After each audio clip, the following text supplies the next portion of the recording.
News alerts. Telangana రాష్ట్ర ముఖ్యమంత్రి Revanth Reddy MLC ఎన్నికల ప్రచారంలో భాగంగా నిజామాబాద్ లో పట్టభద్రులతో నిర్వహించిన ఆత్మీయ సమ్మేళనంలో పాల్గొని మాజీ ముఖ్యమంత్రి కేసీఆర్ హయాంలో రాష్ట్ర ఆర్థిక పరిస్థితి ఎలా దిగజారిందో వివరించారు.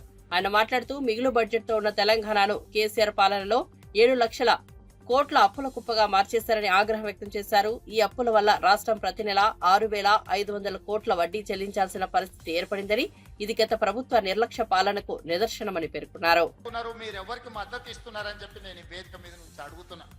ఇవాళ ఈ రహస్యం ఏంది, ఈ గూడుపుటాని ఏంది, మీరు ఢిల్లీలో చేసిన మంతనాలు ఏంటి అని చెప్పి ఈ రోజు ఈ వేదిక మీద నుంచి అడుగుతున్నా. నేను అదే విధంగా 2023 డిసెంబర్లో జరిగిన ఎన్నికల్లో మీ అధికారం కోల్పోయారు. 2024 పార్లమెంట్ ఎన్నికల్లో 8 సీట్లలో మీకు డిపాజిట్లు పోతే బీజేపీ వాళ్ళు 8 సీట్లలో గెలిచారు. మీ డిపాజిట్లు పోతే ఎట్లా, అవే సీట్లలో బీజేపీ వాళ్ళు గెలుస్తారు ఎట్లా? ఇంత లెక్క మా తెలంగాణ 4 కోట్ల ప్రజలకు అర్థం అయితలేదా? ఇవాళ మీరు మీ డిపాజిట్లు ఒడగొట్టుకొని మీ ఓట్లను బీజేపీ వాళ్ళకి వేపించి బీజేపీ వాళ్ళని గెలిపించారు. సరే, మీరు చీకట్లో ఏం మాట్లాడుకున్నారో, మీరు చీకట్లో ఏం అల్లై బల్లై చేసుకున్నారో నేను అడగదలుచుకోలే. మరి బీజేపీ వాళ్ళు గెలిచి ఇవాళ 8 మంది ఎంపీలు గెలిచిండ్రు. ఆదిలాబాద్ నుంచి గెలిచిండ్రు, నిజామాబాద్ నుంచి గెలిచిండ్రు, కరీంనగర్ నుంచి గెలిచిండ్రు, మెదక్లో గెలిచిండ్రు. ఇవాళ 4 ఎంపీలు ఉన్నారు, దాదాపుగా 7 మంది ఎమ్మెల్యేలు ఈ ప్రాంతం నుంచే ఉన్నారు బీజేపీ వాళ్ళకు. మరి మోడీ నుంచి ఏమి తీసుకొచ్చిర్రని నేను అడుగుతున్నా. ఇవాళ మిమ్మల్ని 8 మంది ఎంపీలను 8 మంది ఎమ్మెల్యేలను గెలిపిస్తే తెలంగాణ రాష్ట్రానికి మీరు తెచ్చిందేంది, మోడీ తీసుకొచ్చి ఇచ్చిందేందని నేను ఈరోజు మిమ్మల్ని అడుగుతున్నా. కేవలం మా ఓట్లు కావాలి, మేము ఇచ్చే సీట్లు కావాలి, మీరు ప్రధానమంత్రులు కావాలి, లేకపోతే మీరు ఈరోజు మీరు మంత్రులు కావాలి. కానీ మరి తెలంగాణ ప్రజలకు మీరు ఇచ్చేదేంది, మిమ్మల్ని నమ్మేది ఎట్లా అని నేను అడుగుతున్నా. ఇవాళ మళ్ళా ఓట్ల కోసం వచ్చారు పట్టభద్రులలో. ఏం చేస్తారు మీరు? ఏం చేసింది 12 ఏళ్లలో? నరేంద్ర మోడీ గారు ప్రధానమంత్రి అయ్యి 11 సంవత్సరాలు దాటి ఇవాళకి 12 సంవత్సరాలు అవుతున్నది. ఈ 12 సంవత్సరాలలో తుమ్మిడేటి దగ్గర ఈ రోజు ప్రాజెక్టు కట్టుకోవడానికి గోదావరి జలాలకు మహారాష్ట్ర నుంచి మీరు అనుమతి ఇప్పించిండ్రా? ఒకవేళ తుమ్మిడేటి దగ్గర ప్రాజెక్టు కట్టనికే మహారాష్ట్ర అనుమతి ఇచ్చినుంటే ఇవాళ ఆదిలాబాదు జిల్లా 1,50,000 ఎకరాలు సస్యశ్యామలమై పసిడి పంటలు పండుతుండే ఆదిలాబాదు బిడ్డలు ఆదివాసీలు ఇవాళ వాళ్ళ బతుకులలో వెలుగు వస్తుండే. ఇవాళ ఈ ఆదిలాబాదు జిల్లా నేను పిసిసి అధ్యక్షుడిగా బాధ్యత తీసుకున్న తర్వాత మొట్టమొదట ఇంద్రవెల్లిలో డిప్యూటీ సీఎం పవన్ కళ్యాణ్ పట్టభద్రుల ఎమ్మెల్సీ ఎన్నికల్లో కూటమి అభ్యర్థులను గెలిపించాలని పట్టభద్రుల ఓటర్లకు పిలుపునిచ్చారు. రాష్ట్ర అభివృద్ధిలో మేధావుల పాత్ర కీలకమని, నిజమైన ప్రజాప్రతినిధులను ఎన్నిక చేయాలని ఆయన సూచించారు. ప్రస్తుత ప్రభుత్వం విద్యా వ్యవస్థను మెరుగుపరిచేందుకు కృషి చేస్తోందని, పట్టభద్రుల మద్దతు ఎంతో అవసరమని చెప్పారు. యువతకు మెరుగైన అవకాశాలు కల్పించేందుకు కూటమి ప్రభుత్వం బలంగా నిలుస్తోందన్నారు. పట్టభద్రులు తమ ఓటుతో రాష్ట్ర భవిష్యత్తును మార్చాలని, కూటమి అభ్యర్థులను గెలిపించి ప్రజా సంక్షేమాన్ని ముందుకు తీసుకురావాలని పవన్ కళ్యాణ్ పేర్కొన్నారు. అందరికీ నా హృదయపూర్వక నమస్కారాలు. రాష్ట్రాన్ని అభివృద్ధి చేసుకోవటం ప్రతి ఒక్కరి బాధ్యత. విద్యావంతులు, విజ్ఞులు, మేధావులు, పట్టభద్రులైన వారందరూ మన ఆంధ్రప్రదేశ్ రాష్ట్ర పునర్నిర్మాణ యజ్ఞంలో భాగస్వాములు కావాలి. మౌలిక వస్తువుల కల్పన, ఉపాధి అవకాశాల మెరుగుదల ద్వారా రాష్ట్ర ఆర్థిక పురోగతి సాధ్యమవుతుంది. సంక్షేమ కార్యక్రమాలను మరింత మెరుగైన రీతిలో ముందుకు తీసుకెళ్లగలం. సార్వత్రిక ఎన్నికల్లో కూటమికి ఎంత బలంగా నిలిచారో అదే స్ఫూర్తిని పట్టభద్రుల ఎమ్మెల్సీ ఎన్నికలోనూ చూపి మద్దతు ఇవ్వాలని కోరుచున్నాను. ఈ నెల 27వ తేదీన జరిగే ఎమ్మెల్సీ ఎన్నికల్లో ఉమ్మడి తూర్పుగోదావరి, ఉమ్మడి పశ్చిమ గోదావరి జిల్లాల నుంచి కూటమి అభ్యర్థిగా శ్రీ పేరాబత్తుల రాజశేఖరం గారు పోటీ చేస్తున్నారు. వారికి మొదటి ప్రాధాన్యం ఓటు వేసి గెలిపించవలసిందిగా విజ్ఞప్తి చేస్తున్నారు.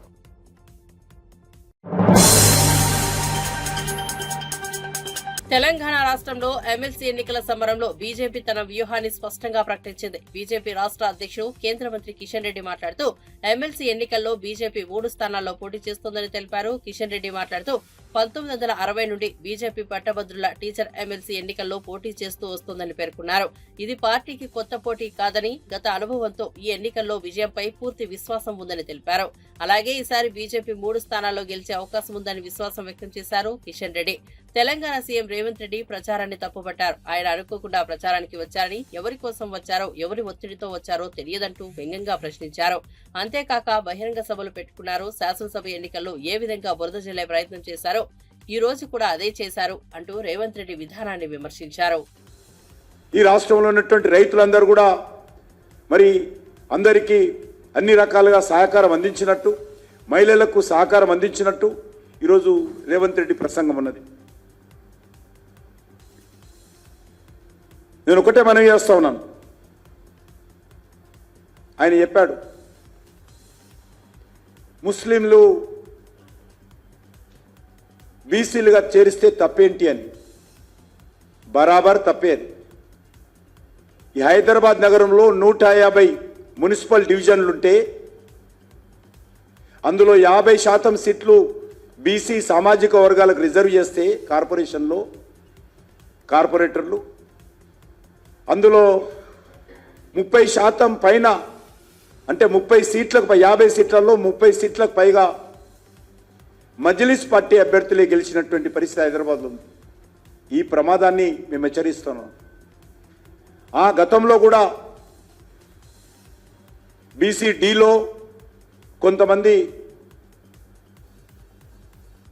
ముస్లింలు కులపరంగా వెనుకబడినటువంటి వాళ్ళు ఉన్నారు. కానీ ఈరోజు రేవంత్ రెడ్డి మొత్తం ముస్లింలు ఉన్నటువంటి 99% మందిని బీసీలుగా తీసుకొచ్చి బీసీలలో కలిపి బీసీలకు అన్యాయం చేస్తుంటే తప్పకుండా ప్రశ్నించాల్సినటువంటి బాధ్యత అన్ని రాజకీయ పార్టీలు ఉంది. కాబట్టి మేము మాట్లాడుతూ ఉన్నాం.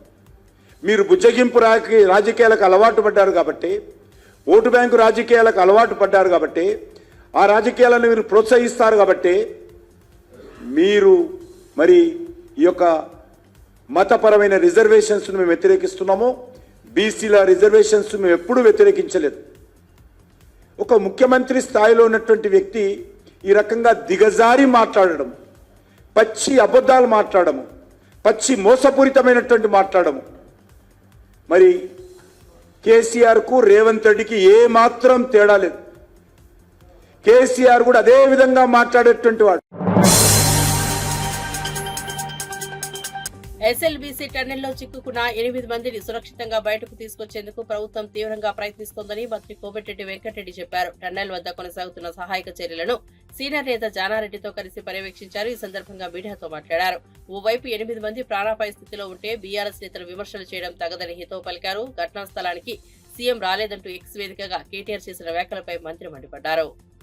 కెపాసిటీ అయితే 6000 క్యూసెక్స్ ఫుల్ కెపాసిటీ అయితే 4 లక్షల ఎకరాలు ఇచ్చుకుంటూ దేవరకొండ పెద్ద ఊరితో పాటు నల్గొండ నగరికల్ కాన్స్టిట్యూన్సీ వరకు నీళ్ళు సాగునీరుతో పాటు ఫ్లోరైడ్ మొత్తం మాయం చేస్తూ ఎప్పుడు గ్రావిటీతో నడిచే ప్రాజెక్టు మా కలల ప్రాజెక్టులో ఈ ఇన్సిడెంట్ ఇప్పటి వరకు దాదాపు 9.5 కిలోమీటర్లు మాత్రమే మిగిలింది.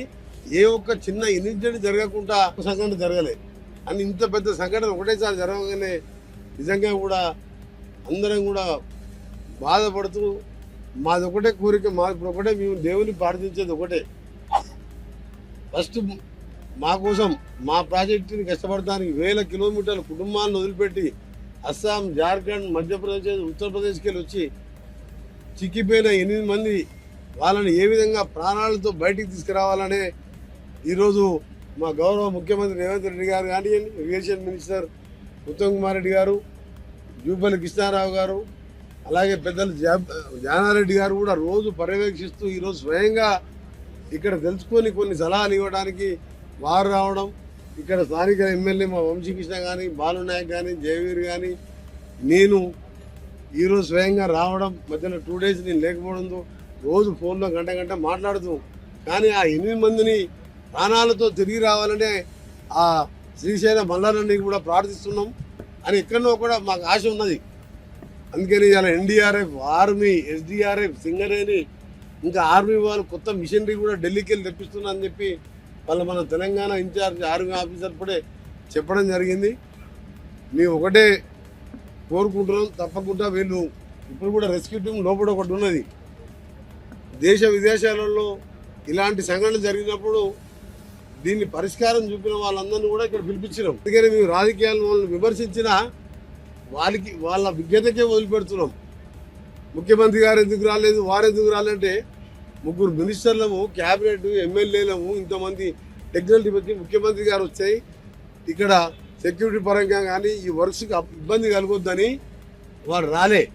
దాని మాత్రాన ఇవాళ కేటీఆర్ ఎటు కూడా ట్విట్టర్ దొరికిందని చెప్పి ఇది మంచి పద్ధతి కాదు. కేటీఆర్ నువ్వు కొంచెం సంస్కారం నేర్చుకో. నువ్వు నీ రాజన్న సిరిసిల్లాలో పోయిన 3 ఏళ్ల కింద కాళేశ్వరం కడుతున్నప్పుడు 7 మట్టి జల సమాధి అయినరు.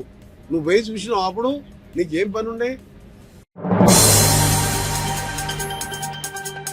శాసనసభలో సభ్యత్వం రద్దవుతుందనే భయంతోనే వైఎస్ జగన్మోహన్ రెడ్డి అసెంబ్లీకి అలా వెళ్లి ఇలా వచ్చారని టీడీపీ నేత బీటెక్ రవి విమర్శించారు. వైఎస్ఆర్సీపీకి చెందిన 10 మంది ఎమ్మెల్యేలు తమ సభ్యత్వాలు కోల్పోతే ఉప ఎన్నికల్లో గెలవలేమని జగన్మోహన్ రెడ్డిపై ఒత్తిడి తెచ్చారని చెప్పారు.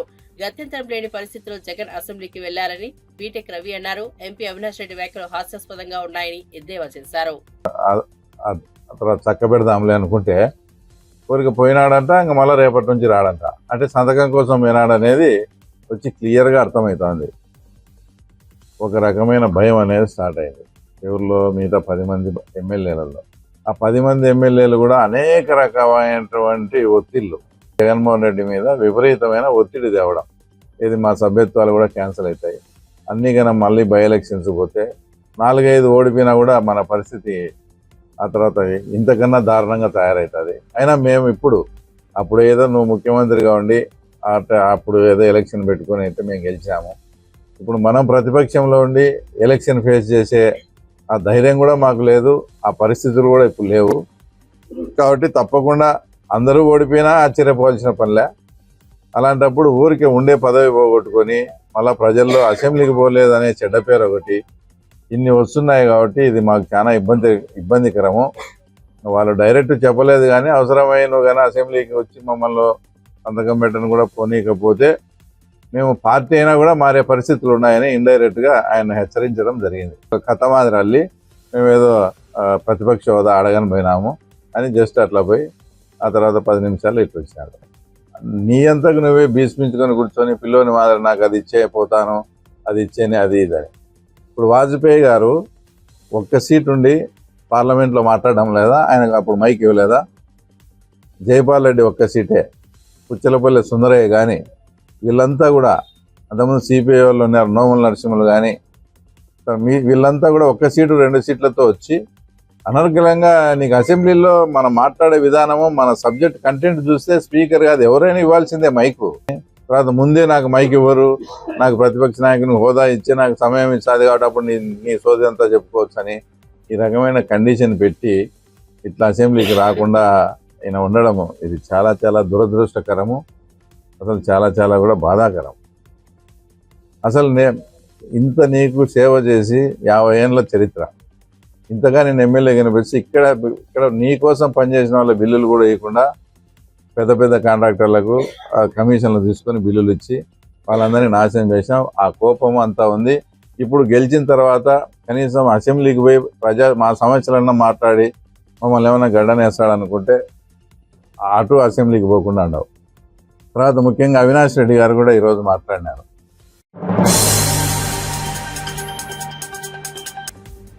మాజీ మంత్రి రోజా డిప్యూటీ సీఎం పవన్ కళ్యాణ్ పై తీవ్ర విమర్శలు చేశారు. రష్యా అల్లుడు కదా, జర్మనీ గురించి బాగా తెలిసి ఉంటుంది, కానీ ఆంధ్రప్రదేశ్ లో ఏం జరుగుతుందో తెలియకపోవడం బాధాకరమంటూ సెటైర్లు వేశారు. అంతేకాదు 11 సీట్లను ఎక్కిరించే మీరు జగన్ కు ప్రతిపక్ష హోదా ఇచ్చేందుకు ఎందుకు భయపడుతున్నారని ప్రశ్నించారు. ప్రతిపక్ష హోదా ఇస్తే జగన్ అసెంబ్లీలో పాల్గొంటారని, అప్పటి వరకు జరిగిన తప్పులన్నీ నిరూపించాలని అధికార పార్టీకి సవాల్ విసిరారు. ఇచ్చిన వాగ్దానం ఏ రోజు నెరవేర్చడు, అన్ని వర్గాల వారిని ఎలా అవమానించి మోసం చేస్తాడో తెలిసి కూడా మళ్ళీ ఆయన్ని నమ్మి ఓటేసిన మిమ్మల్ని చూస్తే నాకు జాలేస్తుందని కూడా ఈ సందర్భంగా తెలియజేసుకుంటున్నాను. ఎందుకంటే ఏదైనా చేయగలిగితే అది జగనన్న చేస్తాడు, జగనన్న చేయలేకపోతే ఏ ముఖ్యమంత్రి చేయలేడు అని అనేక ప్రెస్ మీట్లో నేను చెప్పడం జరిగింది. ఎందుకంటే జగనన్న మనసున్న నాయకుడు, ప్రతి మనిషికి మంచి జరుగుతుంది అంటే ఎంత దూరమైనా చేయటానికి ముందుకు వెళ్ళే వ్యక్తి.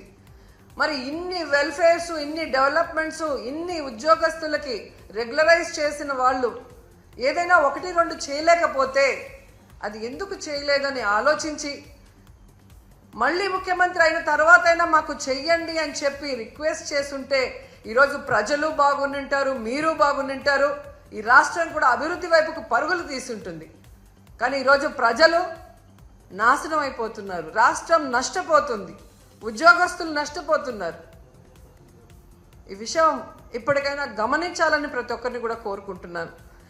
అండ్ ఈరోజు ప్రతి ఒక్కరూ మాట్లాడుతున్నారు తెలుగుదేశంలోనూ, ముఖ్యంగా పవన్ కళ్యాణ్ గారు, మేధావి గారు మాట్లాడుతుంటారు, సనాతన యోధుడు.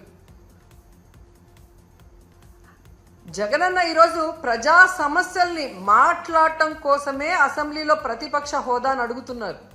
ఎందుకంటే ఒక ప్రతిపక్ష హోదా ఉన్నప్పుడు ఇంత సమయం అని ప్రతిపక్ష పార్టీకి కేటాయిస్తారు కాబట్టి ఈ రాష్ట్రంలో ఉన్న ప్రజల కష్టాల్ని, వాళ్ళు ఏదైతే ఎదురు చూస్తున్నారో వాటిని ప్రభుత్వం దృష్టికి తీసుకురావటం కోసం ఈరోజు అన్న అడుగుతూ ఉంటే వంకర టింకర్గా మాట్లాడతాడు పవన్ కళ్యాణ్ గారు. ఎక్కడో జర్మనీ అంటాడు, రష్యా అల్లుడు కదా, పక్కన జర్మనీ గురించి ఆయనకి బాగా తెలిసి ఉంటుంది. కానీ ఆంధ్రప్రదేశ్లో ఏం జరుగుతుందో ఆయనకు తెలియకపోవడం మాకు బాధాకరం. నేను హైయెస్ట్ సీట్స్ గెలుచుకున్నాను కాబట్టి అసలు ప్రతిపక్ష హోదా నాకుండాలి అన్నాడు. సంతోషం, నువ్వు ప్రతిపక్ష నాయకుడిగా ఉండి చంద్రబాబు నాయుడు చేసే తప్పుల్ని నిలదీస్తాను, ప్రజల పక్షాన ఉండి పోరాటం చేస్తాను అంటే వెంటనే మీ డిప్యూటీ సీఎం పోస్టుకి రాజీనామా చేసి ప్రతిపక్ష హోదా తీసుకొని ఎదురుగా కూర్చొని ఆయన చేసే తప్పుల్ని ఎత్తి చూపించండి. ఆ పని మీరు చేయలేరు కదా. చంద్రబాబు నాయుడికి కష్టం అంటే మిర్చి రైతుల సమస్యలపై ఎమ్మెల్సీ కల్వకుంట్ల కవిత తీవ్రంగా స్పందించారు. ఏపీ సీఎం చంద్రబాబును చూసి నేర్చుకోండి, ఢిల్లీ వెళ్లి రైతుల కోసం మాట్లాడండి, మిర్చి రైతులకు మద్దతు ధర 25,000 వచ్చేలా చేయండి అంటూ వైసీపీ ప్రభుత్వాన్ని ఉద్దేశించి వ్యాఖ్యానించారు. రైతుల కష్టాలను పట్టించుకోవాల్సిన ప్రభుత్వం ఎందుకు మౌనంగా పాటిస్తోందని ఆమె ప్రశ్నించారు. కేంద్రాన్ని ఒప్పించి తగిన సహాయం తీసుకురావాలని డిమాండ్ చేశారు. మిర్చి రైతుల భవిష్యత్తును రక్షించేందుకు సమర్థవంతమైన చర్యలు తీసుకోవాలని ఎమ్మెల్సీ కవిత స్పష్టం చేశారు. పంట సాగు చేయాలంటే 2 లక్షల రూపాయలు అవుతుంది.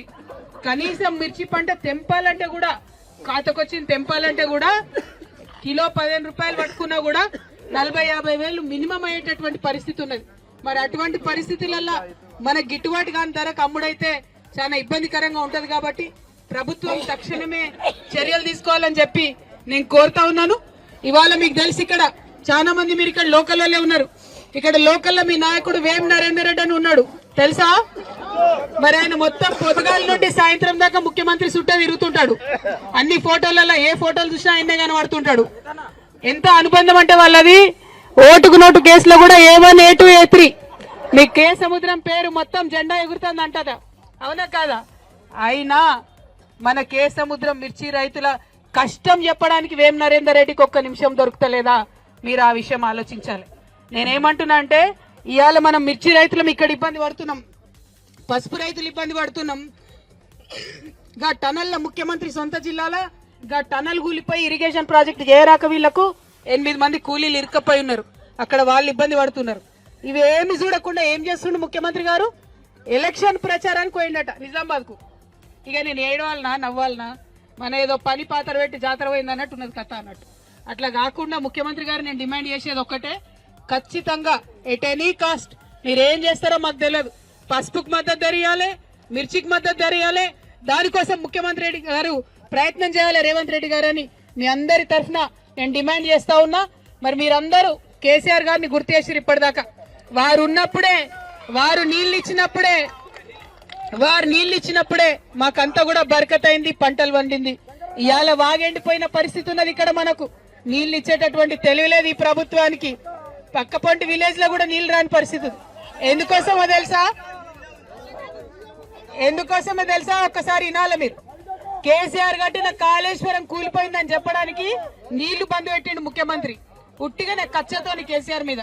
అదే పోయిన సంవత్సరం నీళ్లు ఇక 3 లక్షల ఎకరాలు ఎండబెట్టింది ఇక్కడ. ఈ సంవత్సరం ఏప్రిల్ 1వ వారంలో నీళ్లు ఇయ్యాలని కూడా ఈ సందర్భంగా నేను ముఖ్యమంత్రి గారిని డిమాండ్ చేస్తున్నా. రైతన్నలందరూ కూడా తెలియజేస్తున్నా, మీ తరఫున పోరాటం చేయడానికి కేసీఆర్ సైనికులు మేమందరం కూడా ఉన్నాం. మీరు రంది పెట్టుకోవద్దు, ఖచ్చితంగా పోరాటం చేద్దాం. Thank you. జై తెలంగాణ. మహాశివరాత్రి పర్వదినాన్ని పురస్కరించుకుని అనకాపల్లి జిల్లా నక్కపల్లి మండలం చిన్నదొండిగల్లుకు చెందిన సూక్ష్మ కళాకారుడు డాక్టర్ గట్టెం వెంకటేష్ పెన్సిల్ మొనపై మహాశివుని రూపాన్ని అద్భుతంగా మలిచారు. దాదాపు 10 ఏళ్లుగా ఆయన సూక్ష్మ కళాకారుడుగా రాణిస్తున్నారు. ఈ క్రమంలో వందల సంఖ్యలో సుందర ఆకృతులను వివిధ వస్తువులపై మలిచారు. తాజాగా 10 గంటల పాటు శ్రమించి పెన్సిల్ మొనపై 8 మిల్లీమీటర్ల వెడల్పు 18 మిల్లీమీటర్ల పొడవుతో మహాశివుడు తాండవం రూపాన్ని తీర్చిదిద్దారు. పరమేశ్వరుని సూక్ష్మ కళాకాండం విశేషంగా ఆకట్టుకుంటోంది.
నొక్ సూక్ష్మ కళాకారిణి మరియు Guinness book of world record holder. తాజాగా మహాశివరాత్రిని పురస్కరించుకుని నేను ఈ యొక్క పెన్సిల్ ముళ్ళు పైన శివతాండవాన్ని ఆర్ట్ చేయడం జరిగింది. సో నాకు ఈ ఆర్ట్ చేయడానికి 10 గంటల సమయం పట్టింది. దాని వెడల్పు 8 మిల్లీమీటర్లు, పొడవు 18 మిల్లీమీటర్లు వ్యాయంలో చేశాను. ప్రయాగ్రాజ్ లో జరుగుతున్న మహాకుంభమేళాను బాలీవుడ్ సూపర్ స్టార్ అక్షయ్ కుమార్ సందర్శించారు. సామాన్య భక్తులతో కలిసి ఆయన త్రివేణి సంగమంలో పవిత్ర స్నానం చేశారు. ఈ సందర్భంగా మాట్లాడిన అక్షయ్ కుమార్ ఈసారి జరిగిన కుంభమేళా ఏర్పాట్లను ప్రశంసించారు. గతంలో ఇలా ఉండేది కాదని చెప్పారు. ఇప్పటికే చాలా మంది బాలీవుడ్ ప్రముఖులు కుంభమేళాకు హాజరయ్యారు. బుధవారంతో కుంభమేళా ముగియనుంది.